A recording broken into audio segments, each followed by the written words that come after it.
Alrighty, guys. How is everybody today? Welcome back into Rover Sports. This is my last video.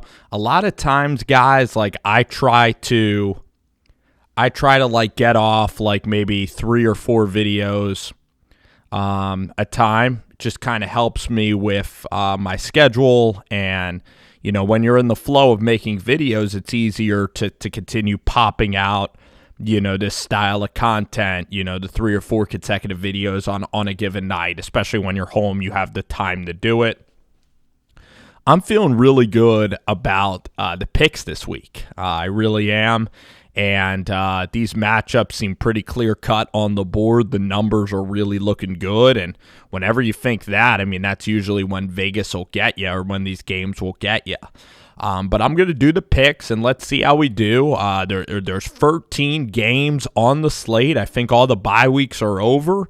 And the NFL is going to kick ass this week. College football, we have A&M, Georgia, which will be an all right game. I might go over and make a college football playoff prediction video next. And that'll be kind of interesting, maybe. Oregon, Arizona State, Arkansas, Barry Lunney, all the fun there.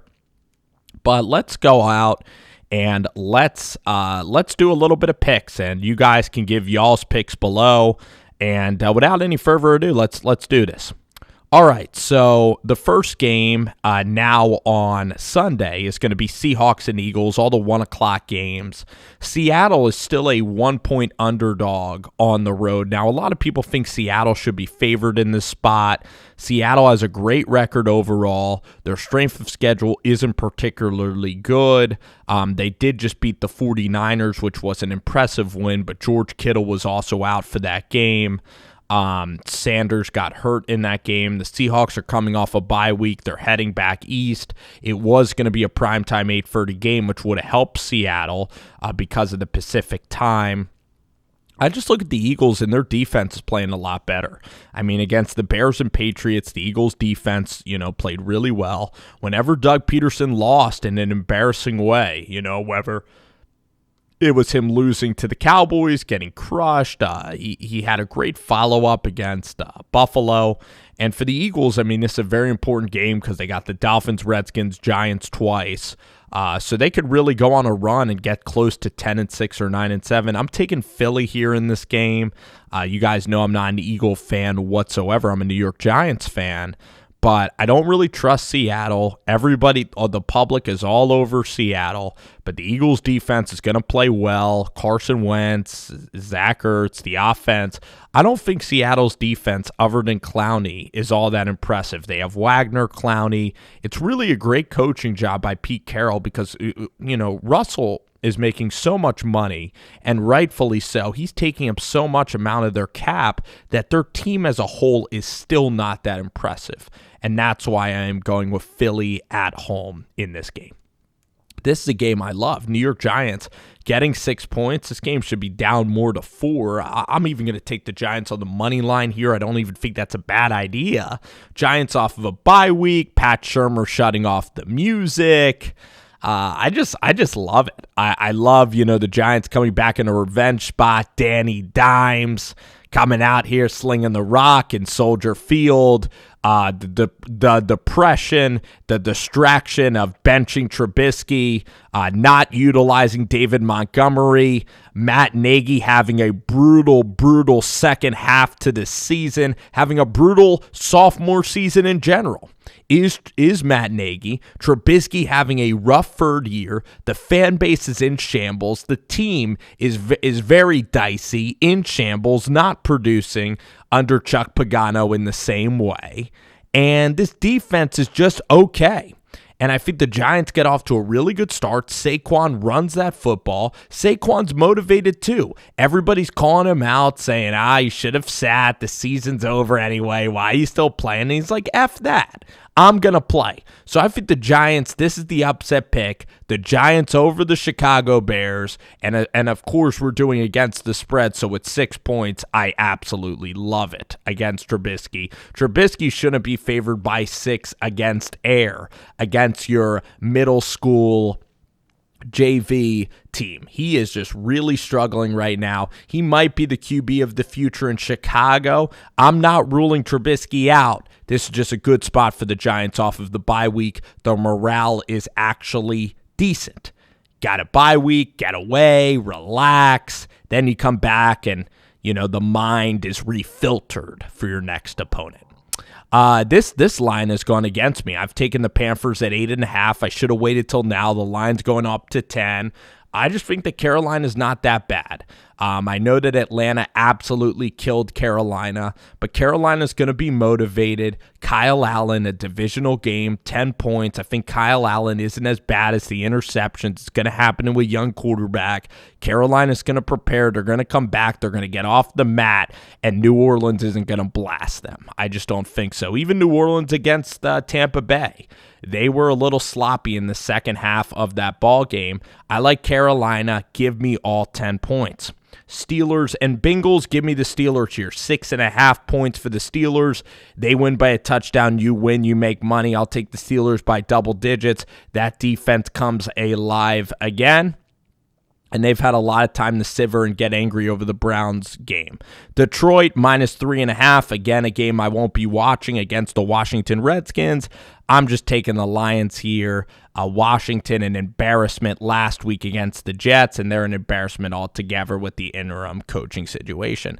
I love Atlanta, -4. Atlanta's playing great football. Again, off of the bye, they beat the Saints, they beat the Panthers, they crushed both teams. So their defense finding it out, they come home, they get to relax. Tampa Bay is reeling. Jameis Winston, the interceptions continue to pile on. Maybe Bruce Arians makes a switch from the fourth-year quarterback next year.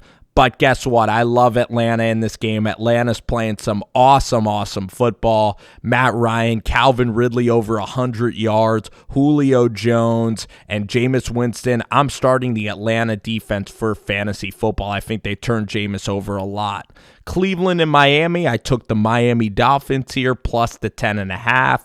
Cleveland still going through turmoil.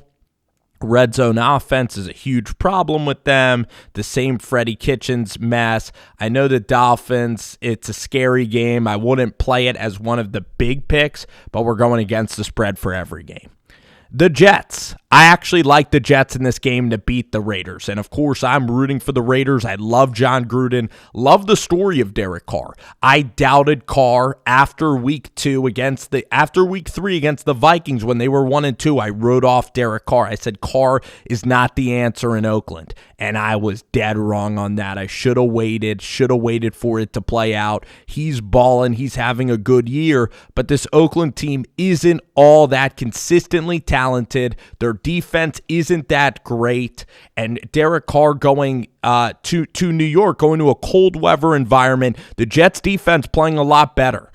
They're stuffing the run. They played well against the Redskins last week. Against the Giants, yeah, their secondary had trouble, but you look at Oakland, they're not a vertical passing team. They play right into the Jets' hands because the Jets have some guys on the defensive line like McClendon. Hopefully Quinnen Williams gets into the game for the Jets' sake. Sam Darnold playing decent football. He beat the Redskins. The Raiders have a terrible pass defense. Aaron Rodgers, Deshaun Watson lit them up. Matt Stafford lights them up. Now, I know that their defense the last couple weeks has made big strides. They shut the Chargers down and they shut the Bengals down. But heading east, a road game, this is a game where non-playoff teams will lose. And I look at Oakland, unfortunately, and I want Oakland to make the playoffs, but this is the type of game going east that they lose to a Jets team. So I think the Jets get the upset here. It's unfortunate,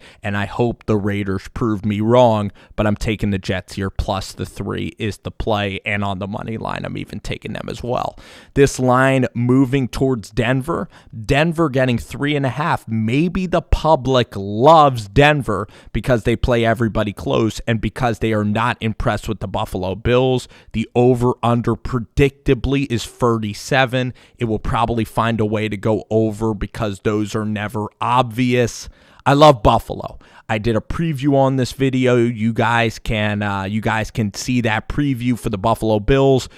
Denver, how many weeks is Brandon Allen and this team that has had heartbreak, how many times are they going to get off the mat? How many times are they going to fight? I'm taking the Buffalo Bills here. The Bills offense is playing a lot better. Denver, they're choke artists. They can't finish games, and eventually they're just going to lay over, and they're going to let the reality of the season kind of seep in. If this was a home game in Denver, they'll put on a show for their fans. They're going all the way out to Western New York. Throw it away. Bills by double digits. And then I love this game. I love Tennessee going 3.5 points. I love the Titans against the Jags. Marone is not long for the job. Jacksonville, they needed a better showing against Indy. Jags are 4-6. This division is over for them. The playoffs are over. Is it Nick Foles? Is it Gardner Minshew's team? All the confusion. The Jaguars' defense is not where it needs to be under Todd Wash. They have some defensive pieces, but they're not all gelling together like a couple of years ago. Their defense has talent, but it's not playing cohesively. The Jags here will quit. I think Tennessee is gearing up for a chance at a second half run. They won't catch the Texans. They probably will not make the playoffs. But here at home, off of a bye week, and their last game, they had their biggest win of the season against the Kansas City Chiefs 2 weeks ago. 4 o'clock game, prime time. I'm telling y'all, the Titans will get pressure on Nick Foles, will create turnovers. The Tennessee Titans here with Ryan Tannehill playing inspired football. This is my favorite pick of the week, Tennessee minus 3.5. The Cowboys-Patriots game unbelievably gets taken off the board. You could have gotten Dallas at plus 6.5. Dallas will win this game. I'll say that. I think the Cowboys actually beat the Patriots. I think Brady plays, but we'll find out more later. Dak Prescott, number 1 passer in the league. Kellen Moore and the Cowboys, 435 yards a game, the number 1 offense in the league. We'll see where this line will come back. If Stidham's playing, it might be close to about a 3-point game. With Tom Brady, it's about 6.5. I still think Stidham, if he's playing, boy, that'll be so interesting to see if it shifts like a touchdown.